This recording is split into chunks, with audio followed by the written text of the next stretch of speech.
తెలుసండి ఒక మాట, ఎప్పుడైతే బాప్తిసంలో సాక్ష్యం ఇచ్చాడో అంతవరకు నేను అడుగుతాను ప్రశ్న, యేసు ప్రభు తండ్రి దేవునికి ముందు నుంచే ప్రియమైన కుమారుడా, ఆ రోజు ప్రియమైన కుమారుడా? ముందు నుంచే కదా. మరి ముందు నుంచే ప్రియ కుమారుడు అయితే ఆ రోజు ఎందుకు చెప్పాడు? Can somebody crack this? Somebody crack this? Jesus Christ true love for his father, a true love is not afraid to express itself.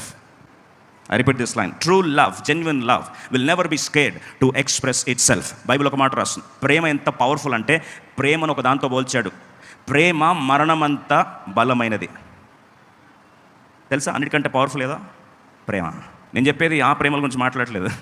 Love is so powerful, it is even powerful than death. And there is no fear in love, there is no torment in love.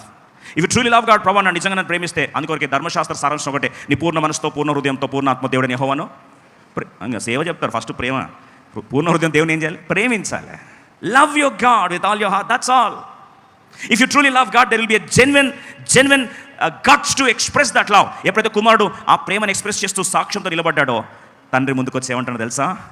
ఈయన ముందు నుంచే ప్రియకుమారుడే, కానీ ధైర్యంగా దమ్ముండి ముందుకు నిలబడ్డాడు కాబట్టి, commitment express చేశాడు కాబట్టి నేను చెప్తున్నాను, ఈయన నా ప్రియ కుమారుడు.